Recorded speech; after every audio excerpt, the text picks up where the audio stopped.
1 September থেকে শুরু হতে চলেছে কলেজ অ্যাডমিশন 2022-23 এর প্রসেস। আর এই কলেজ অ্যাডমিশন 2022-23 এর প্রসেস শুরু হওয়ার আগে একাধিক ইউনিভার্সিটি আপডেট দিয়েছি আমরা, বর্ধমান, কল্যাণী, আমরা রবীন্দ্র ভারতী ইউনিভার্সিটি, আমরা কোচবিহার পঞ্চনবর্মা ইউনিভার্সিটি, সিধু-কানু বিশ্ব ইউনিভার্সিটি, কল্যাণী, ক্যালকাটা, wbsu এবং কত ইউনিভার্সিটির নাম করব, টোটাল 27 থেকে 28টি ইউনিভার্সিটিতে পিজি অ্যাডমিশন হয়। প্রত্যেকটি ইউনিভার্সিটি শুধুমাত্র আমাদের এসডি টিউটোরিয়াল গাইড চ্যানেলের অডিয়েন্সদের জন্য আমরা কভার করছি। আজকে আমরা নিয়ে চলে এলাম the Sanskrit college and university, কলকাতার মধ্যে one of the leading university, যে ইউনিভার্সিটিতে কিন্তু আমরা 7 থেকে 8খানা সাবজেক্ট পেয়ে যাচ্ছি। ডিসকাস করতে চলে এলাম, সাথে আমরা নিয়ে চলে এলাম আরও একটি ইউনিভার্সিটি, সেই ইউনিভার্সিটির তথ্যটাও আমরা এখান থেকে জেনে নেব। তো চলো, যারা নতুন আছে এই চ্যানেলে অবশ্যই চ্যানেলটিকে সাবস্ক্রাইব করে পাশে থাকা বেল আইকনটি ক্লিক করে দাও, যাতে সমস্ত তথ্যগুলো তোমরা টাইম টু টাইম পেয়ে যাও। দেখো এখানে পেন ট্যাব ইউজ করছি তোমাদের জন্য, যাতে তোমরা খুব ভালোভাবে বুঝতে পারো।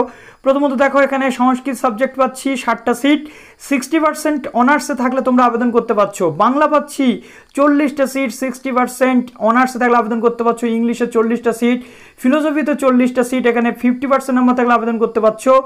এখানে ancient India history and world history, আমি নিজেও একজন হিস্ট্রি স্টুডেন্ট, তো অ্যানসিয়েন্ট ইন্ডিয়া বা প্রাচীন ভারতের ইতিহাস, বা ওদিকে আমরা দেখতে পাচ্ছি বিশ্বের ইতিহাস, যেটাকে আমরা বলতে চাইছি ওয়ার্ল্ড হিস্ট্রি, সেই ওয়ার্ল্ড হিস্ট্রির ওপরে তোমরা মাস্টার্স করতে পারছো। 30টা তোমরা সিট পাচ্ছ। 60% নাম্বার যদি তোমাদের হিস্ট্রিতে থাকে, world history, ancient Indian history বা যে কোনো হিস্ট্রির শাখা থেকে তোমরা পড়ে আসলে এখানে কিন্তু আবেদনযোগ্য। 60% মার্কস থাকলেই তোমরা কিন্তু আবেদনযোগ্য। তারপরে আমরা দেখতে পাচ্ছি লিঙ্গুইস্টিকের ক্ষেত্রে আমরা 30টা সিট পাচ্ছি দ্য সংস্কৃত কলেজ অ্যান্ড ইউনিভার্সিটিতে। তোমাদের কিন্তু প্রত্যেকটা কলেজ এবং ইউনিভার্সিটিতে যেখানে যেমন সুযোগ পাচ্ছ আবেদন কিন্তু করতে হবে। কারণটা হচ্ছে এটাই যে পিজির ক্ষেত্রে প্রত্যেকটি ইউনিভার্সিটিতে সিট সংখ্যা খুব কম থাকে। চান্স পেতে গেলে প্রত্যেকটা জায়গাতে আবেদন করতে হবে, এবং গভর্নমেন্ট ইউনিভার্সিটি খরচাটা অনেকটা কম, যাতে করে তোমাদের প্রবলেমটা ক্রিয়েট না হয়, এবং অপশান অনেক বেশি থাকে। কেননা যত অপশান বেশি থাকবে তোমাদের সামনে, নিজেদের জীবনটাকে কিন্তু অনেক স্মুথ ওয়েতে তোমরা চালিত করতে পারবে।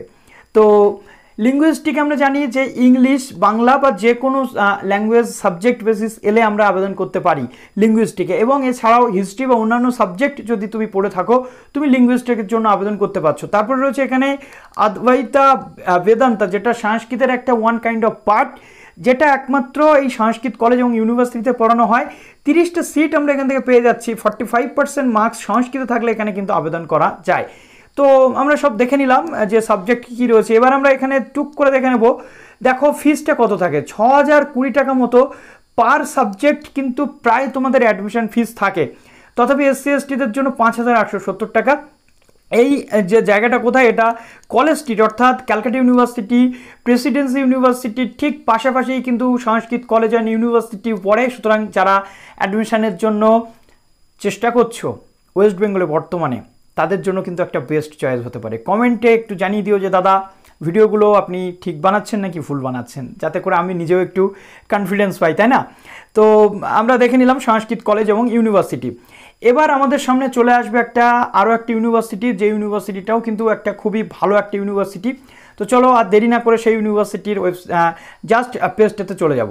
ঝাড়গ্রামে একটি ইউনিভার্সিটি গড়ে উঠেছে, যে ইউনিভার্সিটির নাম হচ্ছে সাধুরাম মুর্মু ইউনিভার্সিটি। যে ইউনিভার্সিটিতেও কিন্তু পিজিতে একাধিক কোর্স করানো হয়। যে ইউনিভার্সিটিটি এতদিন ধরে মাত্র 4টা থেকে 5টা কোর্স করাতো, এবার সেখানে কিন্তু বেড়ে গেছে একাধিক সাবজেক্ট, যেটা আমাদের কাছে একটা গুড সাইন।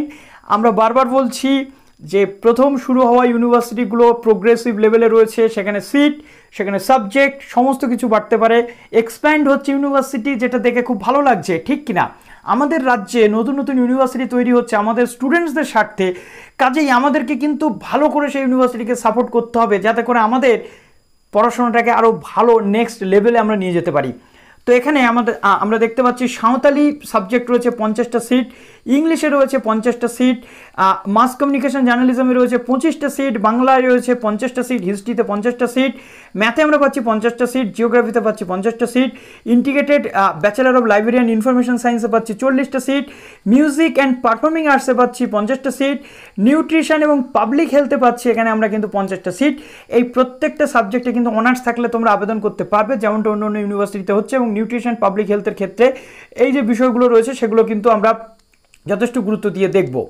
তো তো এর পাশাপাশি এখানে এই কটা সাবজেক্ট নতুন কিন্তু এবার চালু হচ্ছে, এর সাথে সাথে সার্টিফিকেট কোর্সও কিন্তু এর মধ্যে আমরা দেখতে পাচ্ছি। সার্টিফিকেট কোর্সগুলোর মধ্যে কী কী রয়েছে দেখো, কুদমালি ল্যাঙ্গুয়েজ যেটা রয়েছে 50টা সিট সেখানে পাচ্ছি।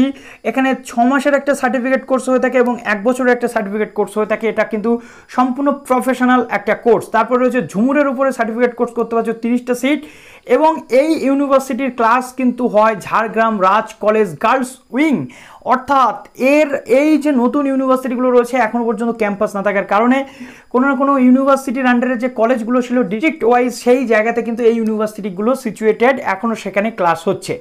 তো এরপরে কোর্স ফিস থেকে শুরু করে এভরিথিং যখন যেমন তথ্য পাবো তোমাদের সামনে নিয়ে চলে আসবো। অবশ্যই তোমরা আবেদন করবে এই ইউনিভার্সিটিগুলোতে, যাতে করে তোমাদের কাছ থেকে, তোমাদের এই হাত থেকে একটা সুযোগও না মিস হয়। আর সুযোগ মিস মানে, চান্স মিস মানে লাইফের ট্র্যাকগুলো আস্তে আস্তে কিন্তু মিস হতে থাকে। সুতরাং তোমাদের একটাই বলবো, পরামর্শ দেবো, প্রত্যেকটি ইউনিভার্সিটিতে আবেদন করবে। কমেন্টে জানাও কোন ইউনিভার্সিটিতে তুমি আবেদন করছো, কোনটাতে করছো না। যদি শুনেছি দাদা আমি চান্স পাইনি, আমি কিন্তু কাউকে ছেড়ে দেবো না, ঠিক আছে? মজা করলাম। তো চলো ভিডিওটি এখানে শেষ করলাম, ভালো থেকো সবাই, অল দ্য বেস্ট।